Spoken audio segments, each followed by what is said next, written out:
Hello students, let's start our chapter Theory of Demand. It is the sixth lecture of the chapter Theory of Demand. Today we will discuss about movement along a demand curve. First of all, what do you mean by movement along a demand curve? When change in quantity demanded of a commodity is caused by change in its own price, यानी price की वजह से जब demand के अंदर change आता है, that is considered as the movement along a demand curve. It has two types. First one is extension in demand. Extension in demand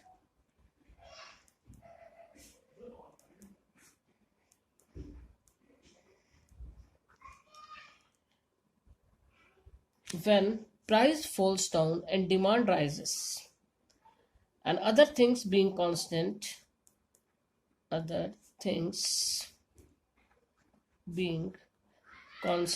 remain constant, price falls and demand rises, then it is considered as the extension in demand. कि price के कम होने से demand rise हो गई. इसे first of all एक schedule की help से डिस्कस करेंगे.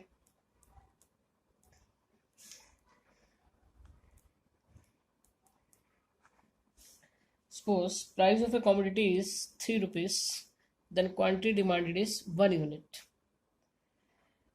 Now price falls. Now price is 1 rupee and quantity demanded is 3 units. यानी प्राइस के कम होने से क्या हो गया, डिमांड राइज हो गई. प्राइस रिड्यूस हो रहा है, डिमांड क्या हो रही है, इसके अंदर राइज हो रही है. It is known as the extension in demand. अब इसी को हम डायग्राम की हेल्प से शो करेंगे.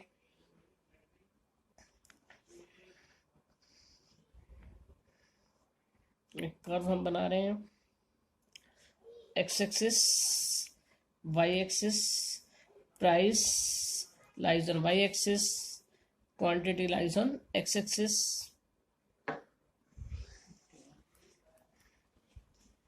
तो हमने 3 तक प्राइस लिया है, 1 2 3. जितना भी आप यहाँ पे लेंगे उसके अकॉर्डिंग कर्व के अंदर शो करेंगे. Quantity is also 1 2 and 3 units. First of all, when price is 3 rupees, then quantity demanded is 1 unit. Price is 3 rupees and quantity demanded is 1 unit. Now price is 1 rupee and quantity demanded is 3 units. First of all हम इस point के ऊपर थे जब price 3 rupees था और हम 1 unit की डिमांड कर रहे थे, और अब प्राइस के कम होने से डिमांड राइज होकर 3 यूनिट्स हो गई. ये आ गया आपके पास सेकंड पॉइंट. दोनों पॉइंट्स को मिला के आप क्या कर देंगे, दोनों को ज्वाइन करते हुए अपनी कर्व ड्रॉ करेंगे. And D D is the demand curve. आपको एक एरो से दिखाना है कि ए से बी तक क्या हुआ है, डिमांड का एक्सटेंशन हुआ.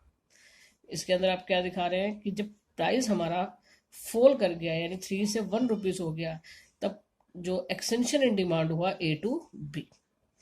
अब जो आपने ड्रॉ किया इससे आपने क्या करना है, इसको एक्सप्लेन करना है. Simply price lies on the Y axis, quantity on the X axis. When price is 3 rupees, then quantity demanded is 1 unit. Now price is 1 rupee, then quantity demanded is 3 units. DD is the demand curve and this curve shows inverse relationship. बिल्कुल law of demand की तरह ही है ये inverse relationship को show कर रहा है. यानी ए से बी तक क्या हुआ, extension in demand. Now our second step is contraction in demand.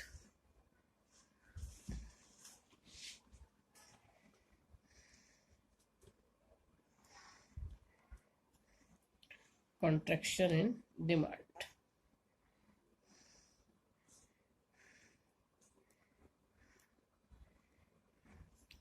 Contraction in demand में भी सेम रहेगा, other things being constant.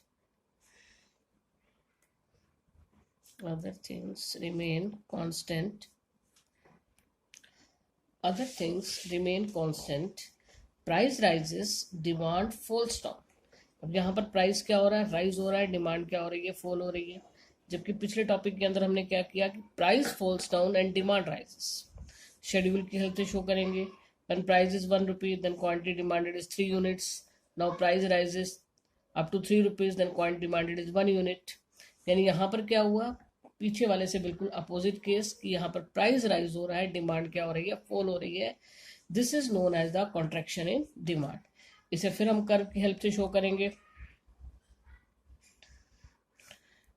X axis, Y axis,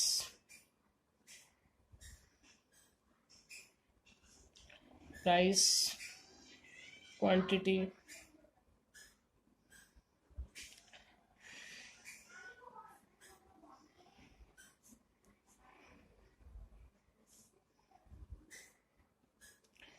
now price is 1 rupee, quantity demanded is 3 units। अभी हम यहाँ पर हैं, price is 1 rupee, quantity demanded is 3 unit. Now price rises and demand falls down. ये हो गया आपका बी पॉइंट। यहाँ पर प्राइस राइज हुआ और डिमांड क्या हो गई, कम हो गई। दोनों ही पॉइंट्स को मिलाकर हम अपनी कर्व ड्रॉ कर देते हैं, दोनों ही पॉइंट्स को ज्वाइन करते हुए।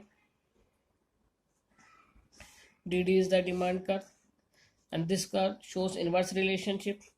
अब क्या हुआ, हम पहले 1 रुपी प्राइस लेके चल रहे थे, क्वांटिटी डिमांडेड थी 3 यूनिट्स। प्राइस राइज होने से डिमांड क्या हो गई, कम हो गई। अब एरो हम कैसे बनाएंगे, ऐसे बनाएंगे। ए से बी तक क्या हुआ, यहाँ पर हमारा कॉन्ट्रैक्शन इन डिमांड। डायग्राम दोनों सेम है, फर्स्ट और second extension in demand, contraction in demand. Just हम जो ये एरो दिखा रहे हैं इससे पता चल रहा है कि एक्सटेंशन हुआ या कॉन्ट्रैक्शन हुआ। पहले वाले केस में हम ऊपर से नीचे की तरफ आए, वो था एक्सटेंशन। अब यहाँ ए से बी की तरफ जा रहे हैं, दिस इज द कॉन्ट्रैक्शन। ये था हमारा मूवमेंट अलोंग डिमांड का। नेक्स्ट शिफ्टिंग इन डिमांड का, शिफ्टिंग इन डिमांड का।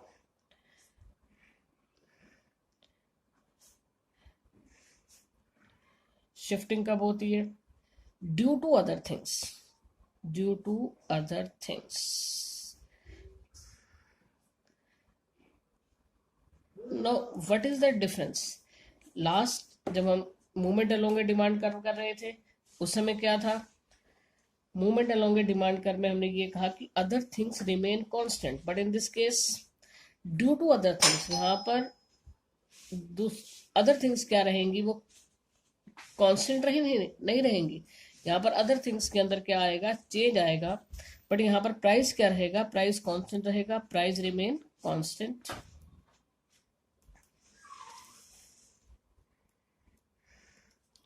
इसके अंदर फिर हमारे दो केस आएंगे, increase in demand and decrease in demand. First of all increase in demand,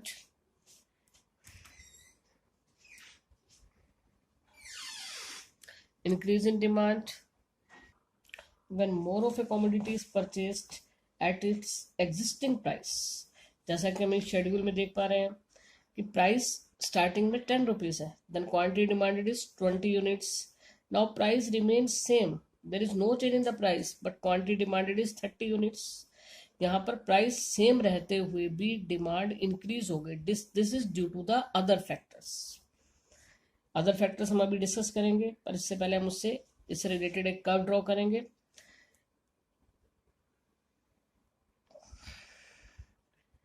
x axis price, quantity,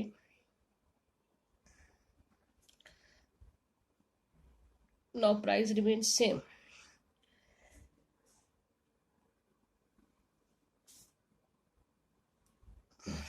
D demand curve,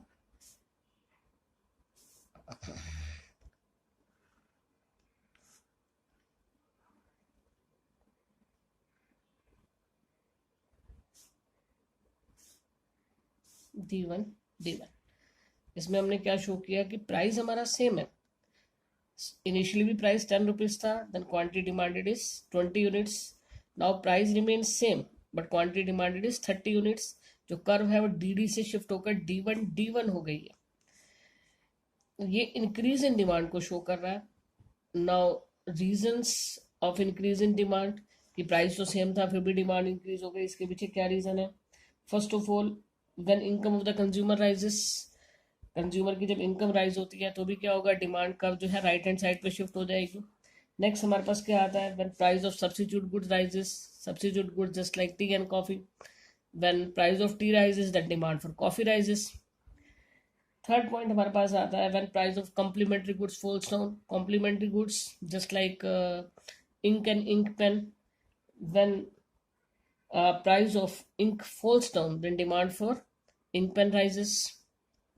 यानी जॉइंटली डिमांडेड गुड्स में से अगर एक का प्राइस कम होगा तो दूसरे की डिमांड ऑटोमेटिकली क्या हो जाएगी, इंक्रीज हो जाएगी. Next, when there is a favourable taste for the product. और जिस समय हमारा उस प्रोडक्ट के लिए फेवरेबल टेस्ट हो जाएगा तो भी डिमांड क्या हो जाएगी, इंक्रीज हो जाएगी. Then there are so many reasons. First हमने क्या किया, income of the consumer rises. Income of the consumer rises, जिसकी वजह से डिमांड क्या हो गई, राइज हो गई. Next, price of substitute goods rises. Price of substitute good rises, यानी टी का प्राइस राइज होने से कॉफी की डिमांड इंक्रीज हो गई. Next, price of complementary goods false.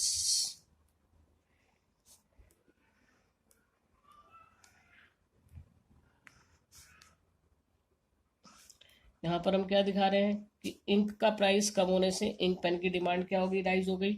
And due to favourable taste, यानी किसी प्रोडक्ट में अगर हमारा फेवरेबल टेस्ट हो जाता है तो एग्जिस्टिंग प्राइस पर ही डिमांड क्या हो जाती है, राइज हो जाती है due to favourable taste. Next इसके अंदर आता है decrease in demand. Decrease in demand की अगर हम बात करें, यहाँ भी हम क्या लिखेंगे, due to other things. Due to other things. Other things कौन सी हैं, जो हमने अभी डिस्कस की है, सारी हमारी अदर थिंग्स थी. Due to other factors, due to other things. तो due to other factors at existing price demand falls down. then this is considered as the decrease in demand. अब हम क्या करेंगे, शेड्यूल बनाएंगे अपनी, जैसे हम पहले बना रहे हैं, price, quantity. Suppose initial price is 10 rupees and initial quantity is 30 units. आप कुछ भी ले सकते हैं, इमेजिनरी डाटा है, हम लोग पहले भी डिस्कस कर चुके हैं.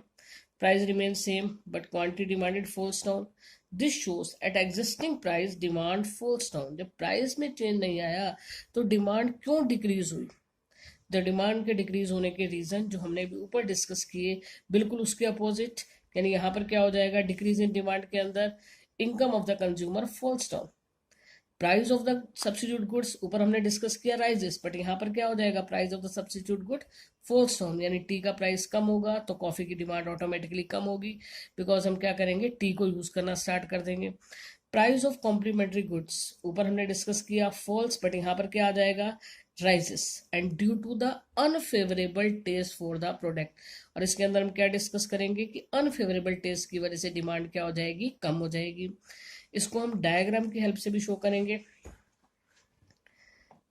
X axis, Y axis, as usual हमने यहाँ प्राइस लिया, यहाँ क्वांटिटी. प्राइस रिमेन सेम,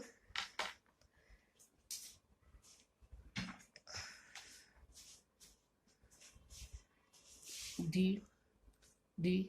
यहाँ पर हम 30 यूनिट्स परचेज कर रहे हैं, प्राइस सेम है लेकिन डिमांड क्या हो गया, डिमांड हो गई कम. तो डिमांड कम होकर क्या हो गई, 20 यूनिट्स हो गए. एरो में डिफरेंस है दोनों डायग्राम्स में, और कुछ भी डिफरेंस नहीं है. यहाँ पर हम राइट हैंड साइड पे गए हैं because it is the right word shift, it is the forward shift. और इस केस के अंदर हम क्या है, लेफ्ट हैंड साइड पर आए हैं. ये डिक्रीज इन डिमांड को शो कर रहा है, और यहाँ पर जो हमारी डिमांड है that is 30 units, sorry 20 units.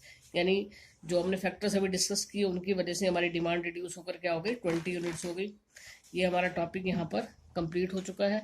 आप इसको अच्छे से प्रिपेयर करें, बहुत ही इंटरेस्टिंग टॉपिक है.